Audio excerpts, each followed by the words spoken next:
Hey, Grill fam, it's Gerren Gaynor, managing editor of politics and Washington correspondent at theGrio. And I'm here with Cheri Beasley, who is the Democratic nominee for Senate in North Carolina. Ms. Beasley, welcome to theGrio. It's a pleasure to have you. Hi, Gerren. So you are in the final stretch of your campaign for Senate. You've been campaigning for several months. First, can you tell me, reflecting on your campaign and talking to North Carolinians, what have you learned about them and what drives them? What do they care about? And what is something that you'll keep with you even after this campaign? You know, we're a wonderful state. We're a big state. We're the ninth largest in the nation with 100 counties. I've visited folks in all 100 counties at least once in this election cycle.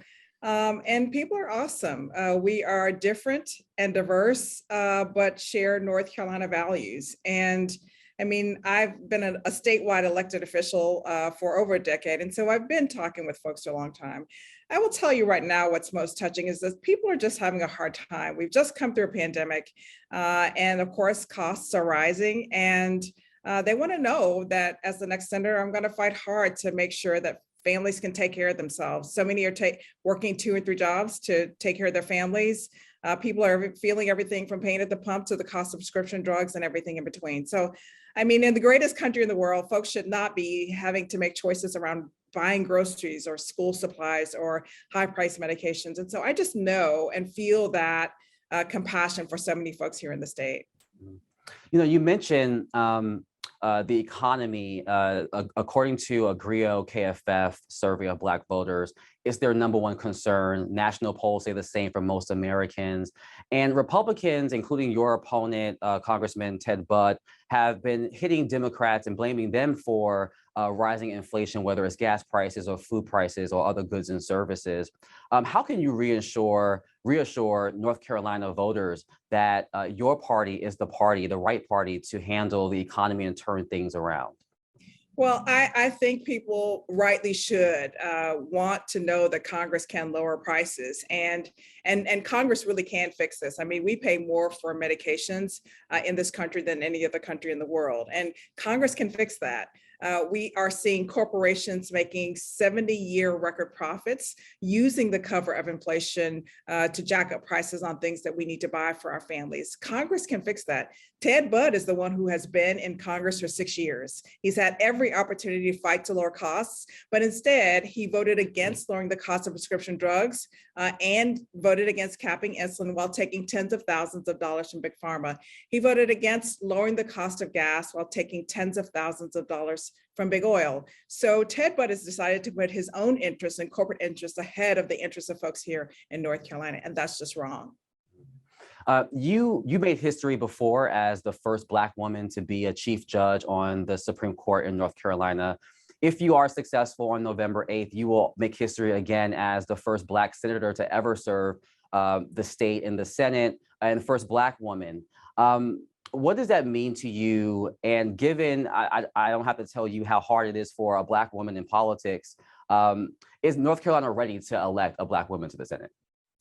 You know, it is never lost on me that representation matters, and that the Senate should be reflective of the diversity of our country. And I know that we have a whole host of important issues to be fighting for. But as important as the Senate looks, the Senate also has to work. And it's just not working well for folks here in North Carolina. You know, I've had 2 successful statewide contested elections here in North Carolina. The judges run in contested elections. And you know, I've been engaged with communities all over the state for quite some time. I am seeing folks, regardless of party affiliation, Democrats, independents, and Republicans, really excited about my candidacy because, frankly, these issues are not partisan. I mean, if you can't afford your prescription drugs, it doesn't matter whether you're Democrat or Republican or independent. I mean, the climate crisis is impacting our farmers and everybody else, and so these issues are not partisan. And I think it's really important that the next senator, and I hope it's me, is going to be prepared to stand for what's right, call out what's wrong, and lead courageously. And that's what I'm prepared to do. There are many Black voters who are determined to cast their ballot this election cycle. Some have already voted early, like my mother, who enthusiastically voting early, but then there's also Black voters who have expressed apathy. How can you, why is it important rather that Black voters vote this midterm election? You know, I think you're right, Gerren, that there are some voters who just have been disenchanted, feel left out of the process, and see elected officials leave them behind, particularly in rural communities. And, you know, my message is that it's a different day, that I have been in service to North Carolina for nearly 30 years as public defender, judge, and Chief Justice of the Supreme Court of North Carolina. And I care deeply about what's happening in so many communities across the state. And I'm prepared to fight for every single North Carolinian. There are a host of issues. And I do hope that folks understand, number one, that they matter and their vote matters, but also that people would not, particularly Republicans, would not be working so hard to take away the right to vote if it didn't matter. Votes matter, we matter, and it is the way that we use our voices to elect folks who share our values. We talked about the economy, and while that is obviously the #1 issue for most voters, many believe that abortion and reproductive rights will also be on the ballot, that it will motivate voters to go to the ballot. Your opponent supports a 15-week abortion ban. Obviously, you oppose that. How much do you think the issue of abortion and reproductive rights will play in this election cycle? And why do you believe that you're on the right side of history when it comes to this issue? You know, and actually my opponent, though he sponsored that legislation, has been leading the charge on an absolute ban on abortion without exceptions for rape or incest or risk to a mother's health. And so that means that a woman who has an ectopic pregnancy or a septic uterus or a miscarriage that her body won't release, it means she would not be able to get the life-saving treatment that she needs, which is an abortion. And it means that women will die. It also means that disproportionately Black and brown women will die. And that is unacceptable. This is a constitutionally protected right. And I will always fight when our freedoms are on the line. And I'm going to fight hard to make sure that Roe versus Wade is the law of the land. There is no room in a place where the woman and a doctor is trying to make this decision for politicians up in Washington or for Ted Budd. And we've got to fight for this freedom. And I think in so many ways, this freedom that's been taken away is a precursor, because this is the first time in our nation's history that a constitutionally protected right has been taken away. And if it can happen once, I fear, as do so many, that it could happen again. We can ill afford to allow that to happen. All of us really want the next generations to have not fewer opportunities, but more opportunities. And that's certainly worth fighting for. You mentioned the Supreme Court and that worry. So many people have a worry that given the overturning of Roe, that other important rights like voting rights, even same-sex marriage, could be on the line in the future. If you're elected, you would go to the Senate and would confirm potentially the next Supreme Court justice. What do you make of this current Supreme Court?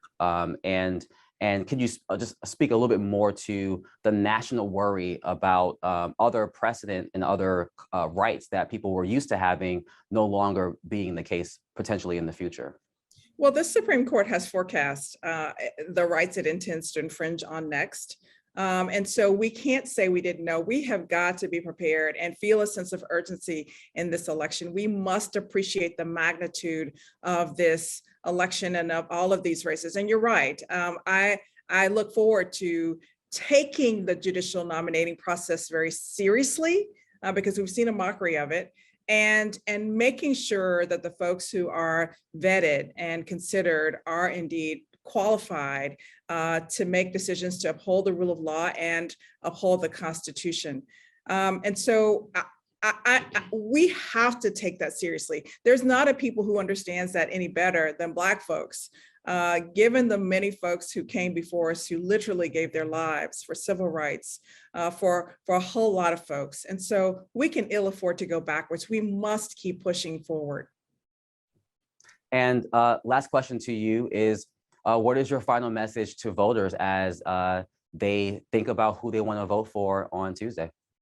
Well, we can have someone who has voted against North Carolina for every single opportunity he's had in Congress, not just prescription drugs and gas prices, but on the IRA and bringing good paying jobs to North Carolina and increasing the supply of baby formula when there was none anywhere in the country of North Carolina. He's never voted in favor of North Carolina. Or we can have someone, I'm so very thankful that I've been in service as long as I have, who really respects the rule of law, who's prepared to make decisions grounded in humanity that work for North Carolinians. I hope that your listeners, if they want more information about my campaign, will go to CheriBeasley.com, and that's CHERI. Cheri Beasley, thank you so much for your time. Thank you.